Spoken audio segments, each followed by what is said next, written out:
Hema committee report വീണ്ടും സജീവ ചർച്ചയാകുകയാണെന്ന് തോന്നുന്നു. ഹൈക്കോടതി സർക്കാരിനെ അതിനിശിതമായി വിമർശിച്ചിരിക്കുകയാണ്. കാരണം റിപ്പോർട്ടിൽ ഞെട്ടിക്കുന്ന കാര്യങ്ങൾ, അതായത് പ്രായപൂർത്തിയാകാത്ത പെൺകുട്ടിയെ പീഡിപ്പിച്ചത് ഉൾപ്പെടെ പോക്സോ ഉൾപ്പെടെയുള്ള കാര്യങ്ങളുണ്ട്. സർക്കാർ ഒന്നും ചെയ്തില്ല എന്നാണ് ഹൈക്കോടതി ചൂണ്ടിക്കാട്ടുന്നത്. അത് ഈ കാഫിർ സ്ക്രീൻഷോട്ട് വിവാദത്തിലും ഹൈക്കോടതി ഇതുപോലെ കുറേ ചോദ്യങ്ങളൊക്കെ ചോദിച്ചിരുന്നു. ഒടുവിൽ എന്താ ഹൈക്കോടതി ചെയ്തത്? അതിലിടപെട്ടില്ല. അത് കീഴ്ക്കോടതിയിൽ പ്രൊസീഡ് ചെയ്തോളാൻ പറഞ്ഞു. ഈ കോടതി നടപടികൾക്കിടയിൽ കോടതി ചോദിക്കുന്ന ചോദ്യങ്ങൾ കോടതി കൂളായിട്ടായിരിക്കും ചോദിക്കുന്നത്. Why no action was taken? ഇത് വരുന്നത് എന്തുകൊണ്ട് നടപടി എടുത്തില്ല എന്ന് കോടതി. ഈ ടോൺ തമ്മിൽ വ്യത്യാസമുണ്ട്. എഴുത്തിൽ ടോൺ വരില്ല. എഴുത്ത് അക്ഷരങ്ങൾ മാത്രമേ ഉള്ളൂ. അപ്പോൾ ആളുകൾ വായിക്കുന്നത് വലിയ ഭൂമി കുലുക്കം നടന്നു എന്ന് വിചാരിക്കും. അങ്ങനെ ഭൂമി കുലുക്കമൊന്നും നടക്കുന്നില്ല.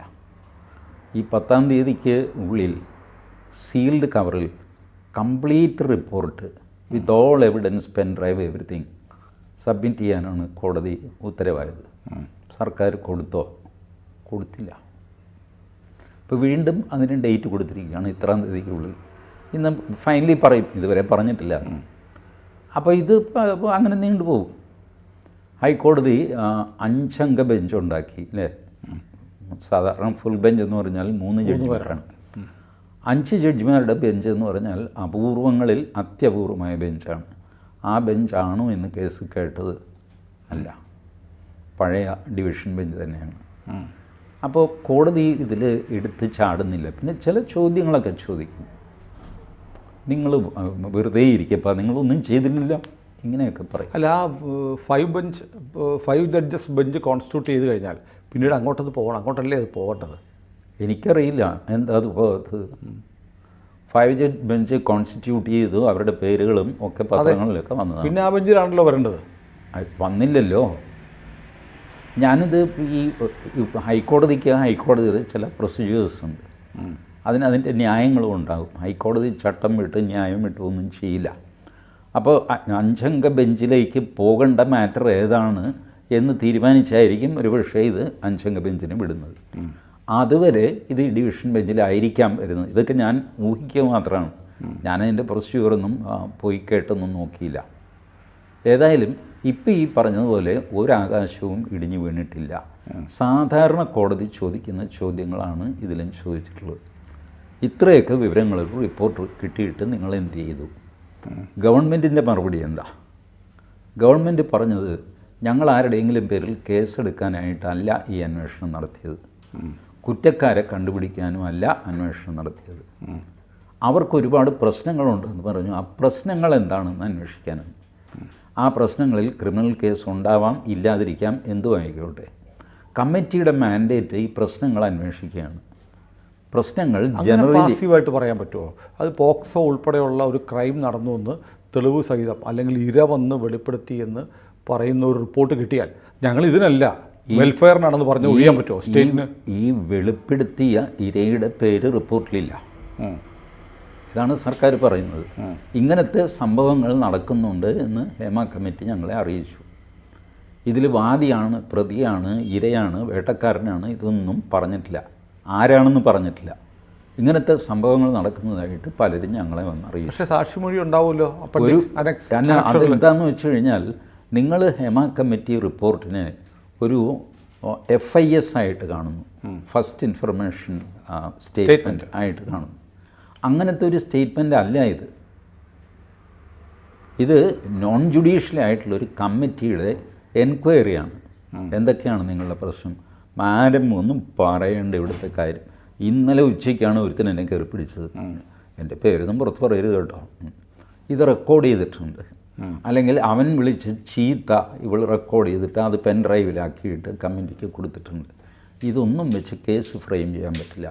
സർക്കാർ ഇപ്പോഴും പറയുന്നത് കേസ് എടുക്കണമെങ്കിൽ ഇതിനകത്ത് സഫർ ചെയ്ത ആൾ, വിക്റ്റിം, കംപ്ലൈനൻറ്റ് വന്ന് സ്റ്റേറ്റ്മെൻറ്റ് തരണം. ഒന്നുകിൽ റിട്ടേൺ സ്റ്റേറ്റ്മെൻറ്റ് തരണം, അല്ലെങ്കിൽ ഓറൽ സ്റ്റേറ്റ്മെൻറ്റ് തരണം. അതാണ് ക്രിമിനൽ നടപടി ചട്ടം.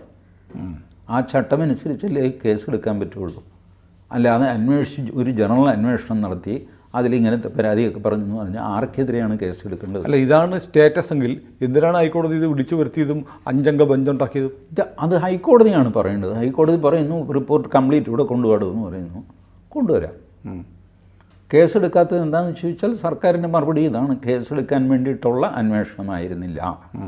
കേസെടുക്കാൻ വേണ്ടിയുള്ള അന്വേഷണം പോലീസിൻ്റെ അന്വേഷണമാണ്. അന്വേഷണം എന്ന് പറയുന്ന ഒരു സാധനം കേരളത്തിൽ ജനറലി ഒരു തെറ്റിദ്ധാരണയുണ്ട്. അന്വേഷണം ആദ്യം തുടങ്ങുന്നു, അല്ല, FIR ആണ് ആദ്യം. FIR ഇട്ടിട്ടാണ് അന്വേഷണം നടത്തുന്നത്, അല്ലാതെ അന്വേഷണം കഴിഞ്ഞ് FIR എടുക്കുകയല്ല. അന്വേഷണം കഴിഞ്ഞ് കേസെടുക്കുന്ന അല്ല നടപടിച്ചട്ടം. കേസെടുത്തിട്ട് FIR ഇട്ടിട്ട് അന്വേഷിക്കുകയാണ് ചെയ്യുന്നത്. ഇവിടെ FIR ഇട്ട് കഴിഞ്ഞാൽ ഉടനെ ഇവൻ കൊള്ളരുതാത്തവനുമായി. അന്വേഷണം കഴിഞ്ഞിട്ടില്ല, അന്വേഷണം തുടങ്ങാനുള്ള ഫസ്റ്റ് സ്റ്റെപ്പാണ് FIR. പക്ഷേ വടയാർ സുനിലിനെതിരെ FIR എന്ന് പറഞ്ഞു കഴിഞ്ഞാൽ അത് വലിയ വാർത്തയാണ്.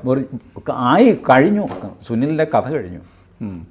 ഇതാണ് ഈ മാധ്യമരംഗത്ത് നടക്കുന്നത്. കേസ് എന്താണെന്നോ FIR എന്താണെന്നോ അന്വേഷണം എന്താണെന്നോ ആർക്കും ഒരു പിടിയുമില്ല. എല്ലാവരും പറയുന്നത് കേട്ടില്ലേ, അന്വേഷിക്കട്ടെ. ഞാൻ ചുമ്മാ അങ്ങ് പറയുകയാണ്, വടയാർ സുനിൽ ഒരു തല്ലിപ്പൊളിയാണ്, അന്വേഷിച്ചോ? അന്വേഷിക്കുന്നു.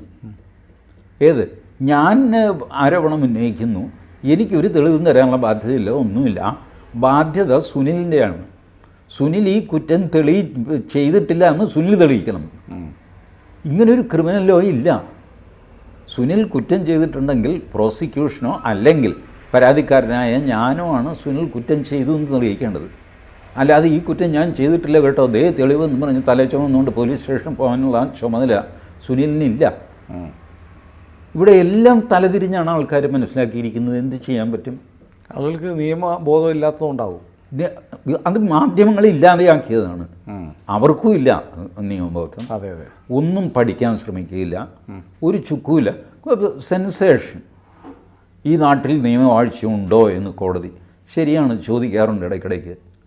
ഞാൻ വല്ലപ്പോഴുമാണ് കോടതിയിൽ തല കാണിക്കുന്നത്. ഞാൻ തന്നെ കുറഞ്ഞ ഒരു 10 തവണ ഈ ചോദ്യം കേട്ടിട്ടുണ്ട്. Is there rule of law in this country? What is happening? ഇതൊരു ജഡ്ജി ചോദിക്കും, ഈ നാട്ടിൽ നിയമവാഴ്ചയുണ്ടോ? സർക്കാരിൻ്റെ പല ഉത്തരവുകൾ ചിലപ്പോൾ പരസ്പര വിരുദ്ധമായി പോകും. ഇതെടുത്ത് കഴിയുമ്പോൾ കോടതി പറയും, ഈസ് ദർ എൻ അഡ്മിനിസ്ട്രേഷൻ? ഇവിടെ ഒരു ഭരണമുണ്ടോ? ഇവിടെ ഒരു ഭരണമുണ്ടോ എന്ന് കോടതി. ഇത് അവർ സെൻസേഷണലൈസ് ചെയ്യുന്നതാണ്. സെൻസേഷണലൈസ് ചെയ്യുന്നത് മാത്രമല്ല, ശരിക്കും അവർ ഇത് വലിയൊരു സംഭവമാണ് എന്ന് വിചാരിക്കുന്നു. കോടതി നടപടികളുടെ ഇടയ്ക്കുള്ള ചോദ്യോത്തരങ്ങൾ വലിയൊരു സംഭവമാണ് എന്ന്. Supreme court wraps central government. ആകെ ചന്ദ്രചൂഡ് ഒരു ചോദ്യം തുഷാർ മേത്തയോട് ചോദിച്ചു, അതിനാണ് ഈ ബഹളം. അതിൻ്റെ വീഡിയോ ഞാൻ എടുത്ത് നോക്കി. ഇപ്പോൾ ലൈവ് റെക്കോർഡിംഗ് ഒക്കെ ഉണ്ടല്ലോ, പലരും അതെടുത്തിട്ട് യൂട്യൂബിലിടാറുണ്ട്. അതിൽ വരുമ്പോഴാണ് വളരെ സൗമ്യമായിട്ട്, one minute, Mr. Solicitor General, what is that you have done in this matter? You tell me. Don't go here and there. ഇതാണ് സാധനം. സോളിസിറ്റർ ജനറലിനെ ഗ്രില്ല് ചെയ്തു എന്നൊക്കെ പറഞ്ഞിട്ടുണ്ട്. സോളിസിറ്റർ ജനറൽ കഥ പറഞ്ഞു വന്നു കഴിഞ്ഞപ്പോൾ ഒരു അല്പം സൈഡിലേക്ക് പോയി. അപ്പോൾ ജഡ്ജി ഇടപെട്ട് സൈഡിലേക്ക് പോകുന്നത് നിങ്ങൾ ചെയ്ത കാര്യം പറ. This is all what has happened. അപ്പോൾ ഇതിങ്ങനെ ഹൈപ്പ് ചെയ്തുകൊണ്ട് നടക്കണം. ഇപ്പോഴും അത് സർക്കാരിനെ കുടഞ്ഞു. എന്ത് കുടഞ്ഞു? സർക്കാരിനെ കുടയണമെന്ന് വലിയ ആഗ്രഹമുള്ളവനാണ് ഞാൻ.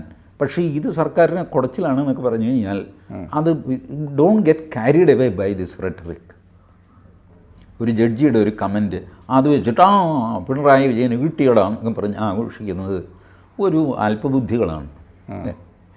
സീരിയസ് പ്രശ്നങ്ങളൊന്നും അവർക്ക് പ്രശ്നമില്ല. അപ്പോൾ ടി ജി പറഞ്ഞു വരുന്നത്, ഈ ഞാൻ സുനിലിനോട് ഞാൻ ഡോക്യുമെൻ്റ് കൊണ്ടുവന്ന് കാണിച്ചിട്ട് പറഞ്ഞില്ലേ, മാസപ്പടി കേസിൽ വീണ വിജയനെതിരെ FIR ഇടണം എന്ന് പറഞ്ഞിട്ട് ED സ്റ്റേറ്റ് പോലീസ് ചീഫിന് കത്തയച്ചു, റിമൈൻഡർ അയച്ചു എന്ന് പറഞ്ഞിട്ട് ED തന്നെ കോടതിയിൽ കൊടുത്ത സത്യവാങ്മൂലം ഒരു മാധ്യമം ഇന്ന് വരെ റിപ്പോർട്ട് ചെയ്തിട്ടുണ്ടോ? അതല്ലേ പ്രശ്നം? അത് ശരിക്കൊരു പ്രശ്നമല്ലേ പിണറായി വിജയനെ പൂട്ടാൻ? ആർക്കും ഒരു ദണ്ണവുമില്ല. എന്നിട്ട് ഈ കോടതി എന്തെങ്കിലും ഒരു വാചകം ആത്തെടുത്തിട്ട് അങ്ങ് ആഘോഷിക്കുക. കോടതി നാളെ തിരിച്ചും പറയാം. അതാ ഞാൻ പറഞ്ഞത്, കാഫർ സ്ക്രീൻഷോട്ട് വിവാദത്തിൽ കോടതി എത്ര റിപ്പോർട്ട് വന്ന് വാങ്ങി, ഭയങ്കര ഗൗരവം, നാളെ തന്നെ വേണം എന്നൊക്കെ പറഞ്ഞിട്ട് അവസാനം കോടതിയുടെ വിധി എന്താ? ഞങ്ങളിതിൽ ഇടപെടുന്നില്ല, let the lower court proceed. അങ്ങനൊരു പരാതിക്കാരന് വേണമെങ്കിൽ അങ്ങനൊരു വിധി ഇതിലും വരാമോ? വന്നെന്ന് വരാം. വരുമെന്ന് ഞാൻ പറയുന്നില്ല, വന്നെന്ന് വരാം. കാരണം ഫുൾ റിപ്പോർട്ട് കോടതിയിൽ വന്നു കഴിയുമ്പോൾ കോടതിക്കും മനസ്സിലാകും ഇത് വാലും തുമ്പും ഇല്ലാത്ത ആരോപണങ്ങളാണ്. ആരോപണങ്ങൾ യാഥാർത്ഥ്യമായിരിക്കും, പക്ഷേ അതിൻ്റെ വിക്ടിം ഉണ്ടാവണം, പെർപെട്രേറ്റർ ഉണ്ടാവണം. ഇത് രണ്ടുമില്ലാതെ ആരോപണം എന്ന് പറയുന്ന ഒരു മസാലയാണ്. ആ മസാലയാണ് ഇവർ ആഘോഷിച്ചുകൊണ്ടിരുന്നത്. പക്ഷേ പോലീസിന് കേസെടുക്കണമെങ്കിൽ വാദിയും പ്രതിയും വേണം, കുറഞ്ഞ പക്ഷം വാദിയെങ്കിലും വേണം. പ്രതിയുടെ കോളം നമുക്ക് കണ്ടാലറിയാവുന്ന പ്രതി എന്ന് പറഞ്ഞ് ഫില്ല് ചെയ്യാം, വാദിയില്ലാതെ പറ്റില്ല. അപ്പോൾ ഈ കോടതി പറയുന്ന കാര്യങ്ങൾ കേട്ട് ആരും കോൾമേർ കൊള്ളേണ്ട കാര്യമില്ല, അത് ചെയ്യരുത്. മാത്രമല്ല, നിങ്ങൾ ഈ പുറത്ത് കേൾക്കുന്ന രീതിയിലല്ല കോടതിക്കകത്തെ പ്രൊസീഡിങ്സ് നടക്കുന്നത്. അതുകൊണ്ടാണ് തലയ്ക്ക് വെളിവുള്ള ഒരു വക്കീൽ ഇപ്പോൾ ഈ ടി വിയിൽ വരുന്ന സാധനങ്ങളെപ്പറ്റി കമൻറ്റ് ചെയ്യാറുണ്ടോ? ഇല്ല. ഈ സാധനം ഇപ്പോൾ ടി വിയിൽ വരുന്നത് സർക്കാരിനെ കുടഞ്ഞില്ലേ എന്നൊക്കെ ചോദിച്ചു കഴിഞ്ഞാൽ വക്കീലന്മാർ പറയും കുടഞ്ഞിട്ടൊന്നുമില്ല, ആ ഫുൾ റിപ്പോർട്ട് വേണമെന്ന് പറഞ്ഞു, അതേ ഉള്ളൂ. അതുകൊണ്ടാണ് ചാനലുകൾ വക്കീലന്മാരെ ഒഴിവാക്കുന്നത്. പലപ്പോഴും ഞാൻ ശ്രദ്ധിച്ചിട്ടുണ്ട്, പൊളിറ്റിക്സ് പറയാനായിട്ട് വക്കീലന്മാരെ വിളിക്കും, ബട്ട് ലോ പറയാനായിട്ട് വിളിക്കില്ല. അടുത്ത കാലത്ത് ഞാൻ കണ്ടത് നമ്മുടെ ആസിഫ് അലി സാറ്, പഴയ DGP, ഡയറക്ടർ ഓഫ് പ്രോസിക്യൂഷൻ, അദ്ദേഹം ഈ ഹേമ കമ്മിറ്റി റിപ്പോർട്ടിൽ വാസ്തവത്തിൽ രാഷ്ട്രീയം പറയാൻ, കോൺഗ്രസ്സുകാരനായതുകൊണ്ട് രാഷ്ട്രീയം പറയാനാണ് അദ്ദേഹത്തെ വിളിച്ചത്. അദ്ദേഹം സ്റ്റുഡിയസ്ലി രാഷ്ട്രീയം അവോയ്ഡ് ചെയ്തിട്ട് നിയമം പറഞ്ഞു. അദ്ദേഹമാണ് ആദ്യം ഈ പോയിൻ്റ് പറയുന്നത്, നിങ്ങളിത് രഹസ്യമാക്കി വയ്ക്കുന്നത് ശരിയല്ല. കാരണം ഈ രഹസ്യത്തിൻ്റെ പ്രൊട്ടക്ഷൻ ഇരയ്ക്കാണ്, വേട്ടക്കാരനല്ല. അതുകൊണ്ട് നിങ്ങൾ ഫലത്തിൽ ചെയ്യുന്നത് വേട്ടക്കാരനെ കൂടെ പ്രൊട്ടക്റ്റ് ചെയ്യുകയാണ്. വേട്ടക്കാരൻ്റെ പേര് നിങ്ങൾ പുറത്ത് വിട്, ഇരയുടെ വിടണ്ട. ഇരയ്ക്ക് അല്ലെങ്കിൽ തന്നെ പ്രൊട്ടക്ഷൻ ഉണ്ടെന്നേ, നിങ്ങൾക്ക് ചെയ്യാൻ പറ്റില്ല. അത് നിങ്ങൾ വിചാരിച്ചാൽ പോലും നിങ്ങൾക്ക് ചെയ്യാൻ പറ്റില്ല, നിയമവിരുദ്ധമായി പോകും. ഈ law point Asif Ali sir T വിയിൽ പറഞ്ഞതിന് ശേഷമാണ് എല്ലാവരും ഇരയും വേട്ടക്കാരനെ സംരക്ഷിക്കുന്നു എന്നുള്ള ആ ഒരു നരേറ്റീവ് സൃഷ്ടിച്ചത് ഇദ്ദേഹത്തിൻ്റെ ലോ പോയിൻ്റാണ്. അതോടെ അദ്ദേഹത്തെ പിന്നെ വിളിക്കാതെ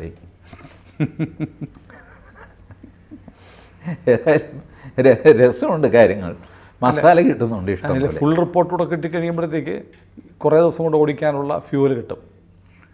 ഇതിലും വലിയ സെൻസേഷൻ എങ്ങുമല്ലാതെ പോയത് ഞാൻ പറയാം. നരേന്ദ്രമോദിയെ ഓവർ ബ്രിഡ്ജിൽ തടഞ്ഞു പ്രധാനമന്ത്രിയെ, ഓർക്കണ്ടല്ലോ, പഞ്ചാബിൽ. പിറ്റേ ദിവസം തന്നെ സുപ്രീം കോടതി ചാടി കയറിയിട്ട് ആ കേസ് ഇങ്ങ് കൊണ്ടുവന്നു. സുപ്രീം കോടതിയുടെ സൂപ്പർവിഷനിലായിരിക്കും കേസ്. എവിടെ പോയി ആ കേസ്? ബാക്കി എല്ലാവരോടും മാറാൻ പറഞ്ഞു. സുപ്രീം കോടതി ഡയറക്റ്റ് കയ്യിലെടുത്തു. And what happen? ഇപ്പോൾ എന്തോ ചെയ്യും എന്നുള്ള ഭാവമായിരുന്നു. പക്ഷെ അതെന്ത് സംഭവിച്ചു എന്നുള്ളത് അറിയാൻ നമുക്ക് അവകാശമില്ലേ? അവകാശമൊക്കെ ഉണ്ട്, അതിൻ്റെ പിന്നാലെ നടന്നു സമയമുണ്ടെങ്കിൽ. വിവരാവകാശ നിയമമൊക്കെ കൊണ്ട് ചെയ്യാവുന്നതാണ്. ആരെങ്കിലും ചെയ്യട്ടെ.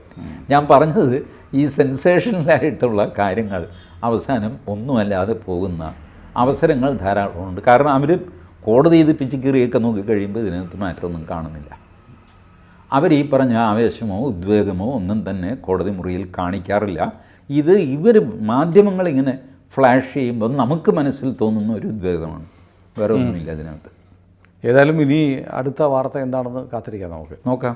കൂടുതൽ വാർത്തകളും വിശേഷങ്ങളും നിങ്ങളിലേക്ക് എത്താൻ ABC മലയാളം സബ്സ്ക്രൈബ് ചെയ്യുക, ബെൽ ബട്ടണും അമർത്തുക.